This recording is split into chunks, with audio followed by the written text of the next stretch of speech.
living YouTubers. I'm Will. This is Little Lupa, and this is my buddy Blazer. And we welcome you to Bad Dog University, bringing balance to packs everywhere and teaching dog owners to be their own dog's trainer. Ain't that right, Lupa? Mm-hmm. So if you want to learn how to train your own dog the easy way, consider subscribing. On this Canine Training Tip Tuesday, I'm going to show you 4 leash tips and tricks that can help you to have better walks with your dog.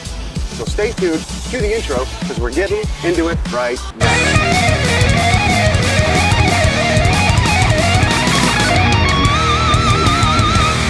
So tip number 1, try to find a leash that's loose, floppy, silky, or slinky. Kind of like this one here. See how it's nice, loose and floppy? Reason being, a stiff leash or a heavy leash is going to send the wrong signals to your dog through that leash.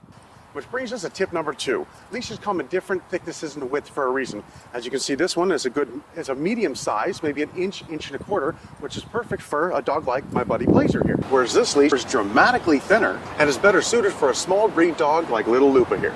But you wouldn't want to use a leash this thick or wide on a small breed dog, as it's likely to be too stiff or too heavy, and again, send the wrong signals to your dog through the leash.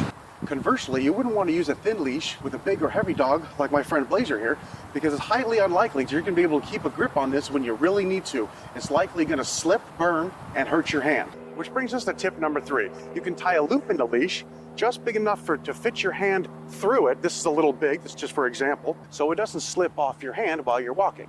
And also so you don't have to grab the leash with your hands, as muscle tension can also send the wrong signal through the leash to your dog.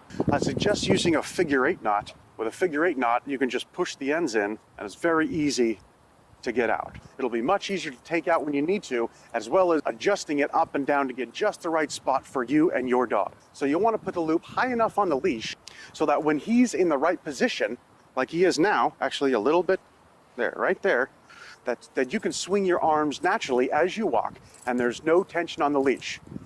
But as soon as he gets in front of you, and your arm tries to go back, it can't go back. So try to feel your dog through the leash as well as with your peripheral vision. As soon as he comes into view, before your arm is fully extended and you can't do a leash pop, you need to do it then.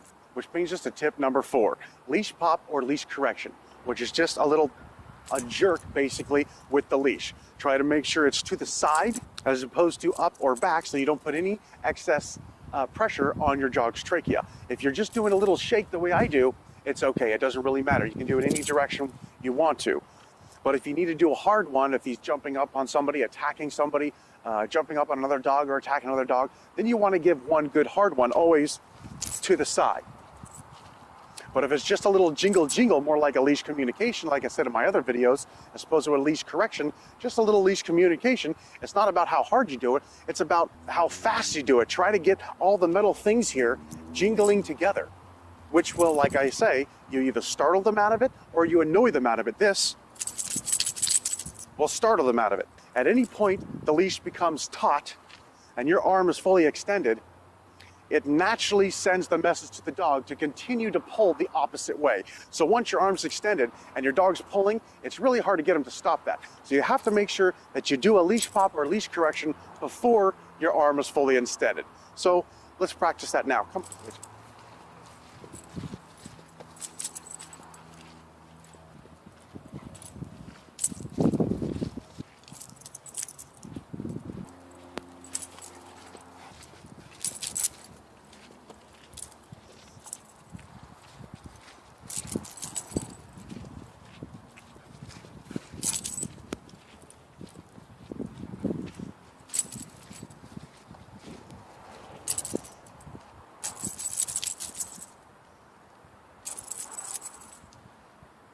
So you see several quick ones as opposed to one big one. Let's see if I can get him to go in front of me. There we go. So now if I just shake it, see how he drops his head, moves out of the way?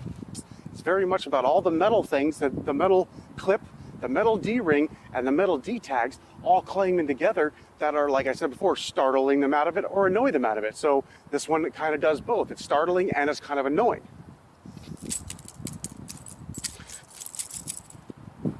Here we go. Sit. Very nice.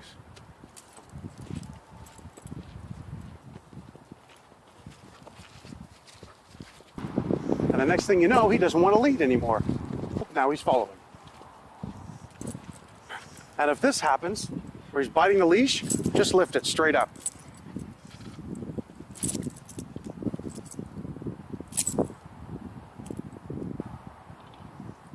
So be hyper aware of your dog's position through the leash as well as through your peripheral vision.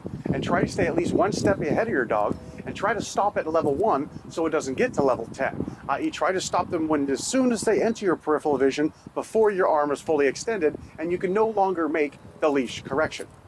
That's about it for this one, guys, and on behalf of myself, Little Lupa, and my buddy Blazer, we thank you so much for watching, and don't forget to click that notification bell when you subscribe so you'll be notified of next week's canine training tip videos. Smash that like button if you like this video, if you found it helpful, and let me know in the comment section below what topics you'd like to see on future canine training tip videos. So next time, remember, be the pack leader and be safe. Oh, look, it's a cat.